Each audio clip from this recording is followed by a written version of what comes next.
many truly unbelievable stories that have come from World War II, from heroes performing superhuman feats on the battlefield to unspeakable tragedies that occurred at massive scale. These stories, for better or worse, are part of our collective human history, and so today they're shared widely. But there is one story from World War II that doesn't get talked about very much, and it doesn't really make any sense because one, it's totally fascinating, and two, it is quite possibly the most influential singular event that happened in the entire war. And so today I'm going to share that story, and at the end of it, if you've never heard this before, very likely you're going to go on Google and look this up because it sounds more like a fictional movie plot than real life. But before we get into that story, if you're a fan of the strange, dark, and mysterious delivered in story format, then you come to the right place because that's all we do, and we upload once a week. So, if that's of interest to you, the next time the like button lets you look through their prized 1970s family photo album, make sure you aggressively lick your finger and flip the pages each time so you smudge all the edges. Also, please subscribe to our channel and turn on all notifications so you don't miss any of our weekly uploads. Okay, let's get into today's story.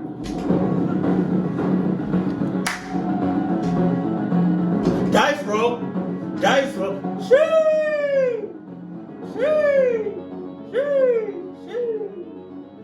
On the morning of April 30th, 1943, a fisherman named Jose Antonio Rey Maria rowed his little boat out into the rough waters of the Atlantic Ocean just off the coast of Spain. Jose was a sardine spotter, which meant his job was to go out into the ocean and look down and try to find schools of sardines swimming about 20 feet below the surface, and then he would flag the other fishermen over who would scoop the fish up with their nets. And Jose was very good at his job. In fact, he was quite possibly the best sardine spotter in the whole village of Punta Umbria, which is a small fishing village in southwestern Spain where Jose was from. But on this particular day, the weather wasn't quite great, the water was kind of murky and choppy, and so Jose wasn't seeing any sardines. But as Jose was starting to feel frustrated, he looked out, and on the surface of the water, pretty far away from him, he saw this strange object floating on the surface. I'm good. And at first, he assumed it had to be maybe some dead sea animal that had floated to the surface.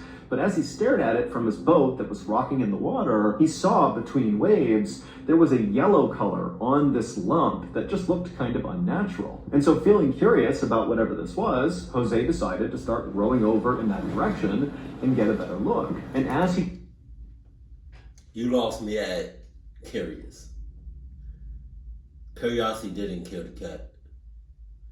Curiosity got a couple condoms from the thrift store. No. Not the thrift store, because those bitches would be used condoms. He got some condoms from Walmart, Wendy's, you know what I mean? The convenience store. Ain't gotta be that ass. Closer and closer, he realized that yellow color was unnatural. The yellow was part of a life jacket, which meant this was a person floating in the ocean. And so Jose, with his heart now racing, was thinking, oh my gosh, I have to go save this person. No, you don't. And so he raced over right up alongside them, and as soon as he looked down, he realized it was obviously too late. This person was obviously deceased. It was a man who had a military trench coat on who was lying face down in the water. And so Jose reached into the water and rolled the guy over, and immediately he was hit with this horrible smell, and then he looked at the face of this dead person, and he was horrified. The guy's eyes were sunken into his skull, he had mold growing on his chin, bones were exposed, and it almost looked like the dead guy's face was trapped in this kind of ghastly expression, as if the last thing he experienced was horrifying before he died. And then Jose noticed there was something else about this corpse. There was a chain wrapped around his wrist, and that chain extended deep into the water. And so Jose grabbed the chain and began reeling it back in, and eventually he pulled out this big black briefcase that had a code on the top of it that you would need to enter in order to open it. Now, for context, at this time in Europe, World War II was raging from Britain to Russia. And so there were literally thousands of dead corpses scattered all over the world, basically, around the areas where fighting was taking place. So at this time, finding a dead soldier floating out in the middle of the ocean was actually not that uncommon. But in Spain, where Jose was, this was uncommon because Spain had not entered World War II. They were a neutral country. And so because there was no fighting happening there should not have been any dead soldiers floating just off their coastline. And so Jose stared transfixed at this dead soldier in his briefcase for a couple more moments, and then he kind of broke out of it and turned and yelled to the other fishermen who were out there in another boat and tried to flag them over to help get this corpse out of the water. But the other fishermen, when they realized what Jose was asking them to do, they said, no, we're not helping you with that. We're not touching the dead body. And so Jose just grabbed the dead body with one arm, and then awkwardly with his other arm, he managed to row this boat and drag along this corpse all the way back to the beach. And as he did, he and the other fishermen were kind of yelling back and forth at each other. It's not that serious. It's not that serious. I would have noticed that. The little yellow thing in the distance, I would have noticed that. I would have said, nah, I'm good. And then continue what I was doing. Because he doing too much. You doing too much, player. It was kind of a commotion on the water. And so by the time Jose had got the corpse back to shore and dragged it up onto the sand, villagers in Punta Umbria had heard the commotion and come outside to see what was going on. And they saw Jose standing there with this dead body. And so they began forming a crowd around the body. And so nearby, Spanish soldiers were doing a training exercise, and they saw this crowd gathering on the beach. And so a group of them walked over to see what was going on. And they pushed through the crowd and they saw this dead body on the ground. And right away, they began searching the dead body to figure out who it was. Last night, I got a call from a random Nigerian phone number. And so of course I answered it. And unbelievably, it was the Prince of Nigeria. And if I just got him a few gift cards, he'd make me rich. Are you kidding me? What a deal! And so seconds later, me and old Seagull Lung were down at the ATM withdrawing every last cent from our bank accounts. But as we stood there laughing excitedly about all the sports cars and diamonds we were going to get with our newfound wealth, this middle-aged homeless electric eel named Horace slithered up to us and he said, guys, you're being scammed. The Nigerian prince isn't real. And he said he knew this because he had fallen for this scam too. That was how he became homeless. Turns out it's actually quite easy for scammers like this fake Nigerian prince to buy your personal information, like your phone number, your birth date, your family members, all that from data brokers. And then, unless you are a literal genius and can spot a scam call while it's happening, you too could become a victim. Or you could just sign up for Aura and not have to worry about any of this. Aura is a service that identifies which data brokers are selling your personal information to these scammers, and they will reach out on your behalf and have that information removed. Boom, done. I never understood how, I'll get phone calls outside the country for some reason. But I never answer them. But I just realize, I just think about it, how do they get my number? Do they have a database or a phone book with everybody's number in America, and they just call, how do they do that? Cause I don't know nobody in China. I don't know nobody in Italy. Come on, what? Aura also protects against online threats with parental controls, antivirus, VPN, password management, identity theft insurance, and more. So you can either let people continue to exploit and profit off of your private information, or you can go to aura.com/Mr. Ballin to start your 2-week free trial now. Okay, back to the story. Or just don't answer the phone. And when the Spanish soldiers found his identification papers, they learned that his name was William Martin, and he was a major in the British Royal Marines. Also on these papers, it said that Major Martin was assigned to the Combined Operation Headquarters in London, which the Spanish soldiers knew was an outpost that organized commando raids on Nazi-held territory.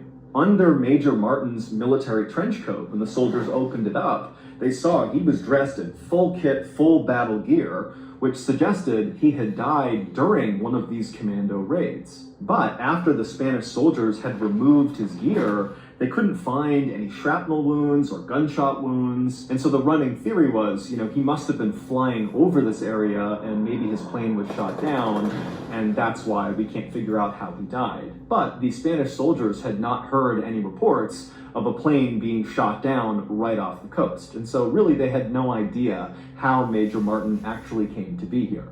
Then one of these Spanish soldiers who was still searching Major Martin's pockets found in one of them some crumpled papers and a photograph. And after he looked at them, he tapped on his commanding officer's shoulder and showed him. The photo was black and white, and it was this pretty young woman, and on the back of it, it was signed Pam. As for the crumpled papers that had been near this photo, they were bills. One was from a London nightclub from 3 nights earlier, and the other was a receipt for a diamond engagement ring. Now, these Spanish soldiers were not overly emotional, but they couldn't help but think how kind of sad it was that, Major Martin obviously was in love with this woman Pam, and they must have just gotten engaged, and now he's dead. It's like a tragic love story.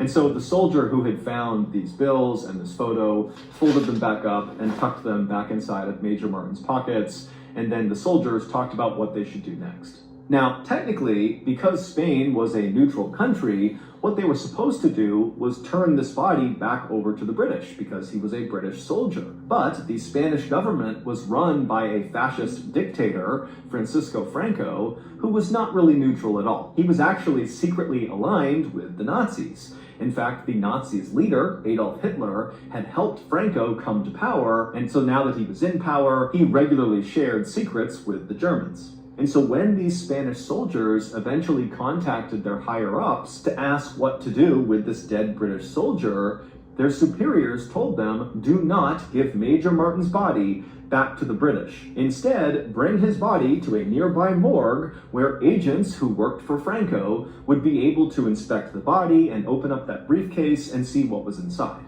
And so these Spanish soldiers did as they were told. And when Franco's agents were able to finally pop open that black briefcase that was connected to Major Martin's wrist, they discovered inside 3 letters from leaders of the British military. And when Franco's agents read these letters, they knew right away they had discovered something incredible. And within days, these letters were sitting right on Adolf Hitler's desk.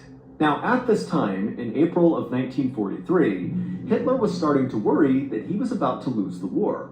Even though the Nazis had successfully conquered most of Europe, it felt like the tide was turning against them. And in Hitler's mind, it was starting to seem likely that the Americans and the British were poised to launch some sort of massive attack on Nazi-controlled territory, and if they weren't ready for it, this could cost them the war. But Hitler had no idea where this major Allied attack was going to happen. And so trying to figure that out was basically the biggest priority the Nazis had at the time. Now, most of Hitler's intelligence suggested that this big major Allied attack was going to take place on Sicily, which is an Italian island. Italy was allied with the Nazis, and Nazi spies who were monitoring British and American phone conversations were hearing lots of chatter about an invasion of Sicily, and so that's why they believed that's going to be the place. That's where the attack's going to happen. But when Hitler looked at these 3 letters that were found inside of Major Martin's briefcase, everything changed. The letters, which were all signed by top leaders of the British military, said that the plans to attack Sicily were actually fake, that British and American forces were talking on these obviously tapped phone lines. They knew the Nazis were listening. They were talking on these lines about this invasion of Sicily just to confuse the Nazis. They wanted the Nazis to think that Sicily is the place. But as these letters would go on to explain, the real place, the real location of this huge Allied attack was going to be Nazi-controlled Greece, so 500 miles away. And so as Hitler is reading this, he's terrified because in his mind, he always thought Greece was really the Nazis' weakest link. And so to get this intelligence, it was the equivalent of like winning the lottery. Suddenly, Hitler went from having no idea where this huge attack on him was going to be to knowing exactly where it was going to be and knowing that he would have the time to shore up his weakest link, Greece. And so, on May 12th, 1943, less than 2 weeks after Jose the sardine spotter found Major Martin's body floating off the coast of Punta Umbria, Hitler sent a military directive to all of his leaders to prepare for a huge Allied attack, not on Sicily, but on Greece. And before long... Every time I see Hitler,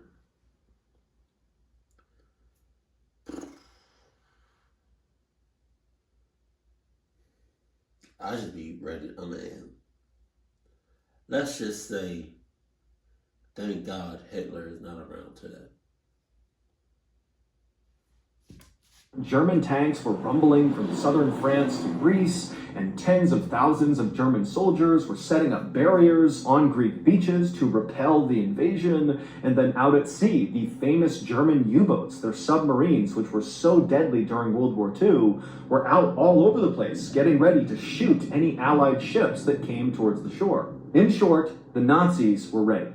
But by July 9th, so 2 months later, nothing had happened. There had been no major Allied attack on Greece, on Sicily, or anywhere else for that matter. Meanwhile, back in Sicily on July 9th, one of the few soldiers who was still stationed there, because remember, all those soldiers had been pushed to Greece, one of the few remaining soldiers was in his bunk writing a letter to his mother, and he would detail that it just felt too quiet in Sicily.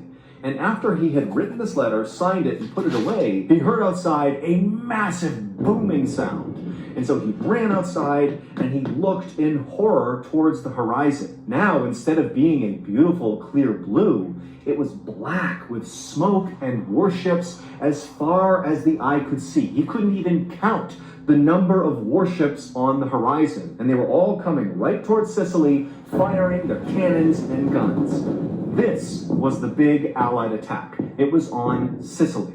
The few soldiers in Sicily who came out of their bunkers and looked out and saw this knew right away that they were so ridiculously outnumbered that there was absolutely no hope. And so the soldier who had just written to his mother about how calm it seemed here, along with several others who was standing near him, they immediately just took off their uniforms and ran. And soon the other soldiers on the island began coming out of their cover and seeing they were under attack, and most of them did the same thing. Everybody basically ran away. And so the British and the Americans that were coming on warships barely had to fight. They took over Sicily incredibly easily, and within a few weeks, the Allies had complete control over the island, and the Italian government had been overthrown. Hitler had thought this secret intelligence he had found inside of Major Martin's briefcase would help him win the war. But in reality, those letters actually proved to be the beginning of the end for the Nazis. It would turn out Major William Martin, the dead British soldier that Jose the sardine spotter found off the coast of Punta Umbria, Spain, was not really who he appeared to be. In reality, Major William Martin didn't exist. The body definitely existed. That was a real dead body, but the identification of the body was fake. It had been fabricated by two very smart British intelligence officers named Ewan Montague and Charles Chumley as part of their very famous operation called Operation Mincemeat. And this operation was truly one of a kind. It was designed entirely to trick Hitler. The Allies knew if they dropped a dead British soldier off the coast of Spain, a neutral country, that they would turn it over to the Germans. And that's exactly what happened.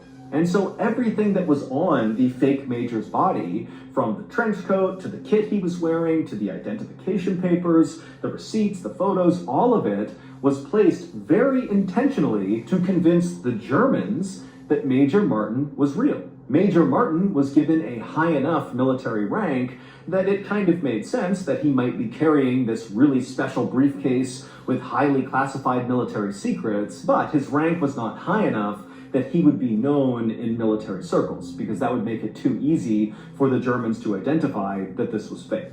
And for the same reason, Montague and Chumley gave their fake major a very common name, Bill Martin. There were loads of Martins in the British military at the time, making a fake one hard to spot. But the British intelligence officers knew that they couldn't just present this kind of basic, generic British soldier and trick the entire German military. They needed to give him a backstory. And so Chumley and Montague spent as much time on Major Martin's uniform and what he was wearing as they did on his fake love affair with Pam. Montague and Chumley had a woman on their staff write these phony love letters to Major Martin, pretending to be Pam, and she wrote in beautiful curling penmanship, talking about how difficult it was to be in love with him during a war. And then also Chumley and Montague got that receipt for the diamond engagement ring, along with the nightclub receipt from just a couple of days earlier, and they tucked that into his pocket, really making it feel like this tragic love story.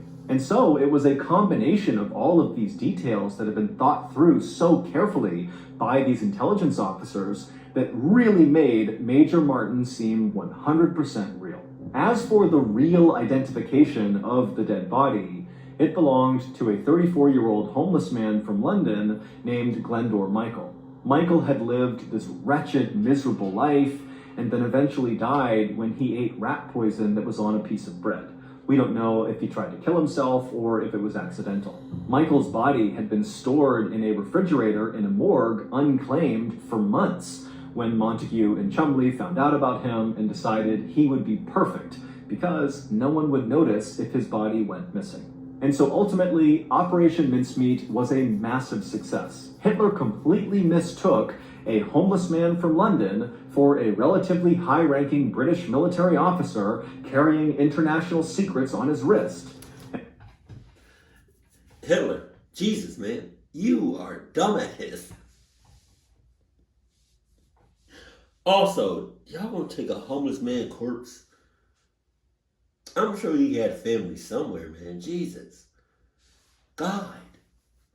I'm sure there's people out there that,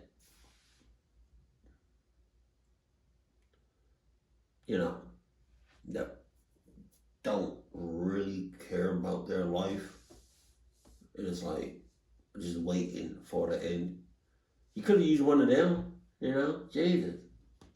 Cost Hitler the war. Glendor Michael may have lived a wretched life and died in absolute agony, but in death, he helped defeat the Nazis. Today, there is a marker on Glendor Michael's grave in Spain that actually denotes him as an official British military officer. As for Montague and Chumley, they were quickly promoted after Operation Mincemeat and then ultimately became famous for their plot. So that's going to do it. If you got something out of today's story and you want to hear more like it, be sure to check out our podcast called the Mr. Ballin Podcast, where we have hundreds more stories just like this one, but many of them are only available on the podcast. Again, it's called the Mr. Ballin Podcast, and it's available exclusively on Amazon Music. All I want to say is that I feel bad for the people that were living in Hitler's time, all right? And I also feel bad about the people that's like, that Hitler forced, to be on his side. Because I honestly felt like if Hitler was alive today, and he tried to do the same shit he did when he was alive, right now, and today, 2023, I don't think it would have went down like he thought it was going to go down. Thank God he's not around no more, because goddamn, it would have been a bad time for everybody on Earth. God. I kind of feel bad for the homeless person. Like, they just used his corpse. Oh, goddamn. But I also want to be grateful and thankful that we're not, at least, we're not in a world war. Wait, world war. Wait. Yeah, in a world war. There's probably like wars still going on. I would feel like Earth is pretty big compared to like humans. Not so much compared to like the universe, because we're like a speck, a dust particle. But I'm just thankful that we're not at war right now. Hopefully, I don't have to experience any kind of wars in my lifetime, you know. But I just World War One and Two is just, oh God. Even if you wasn't a part of the war, I think you would still have been affected by it in some way, form, or fashion. Keep it cool, keep it classy, and I love you. Stay happy, my family.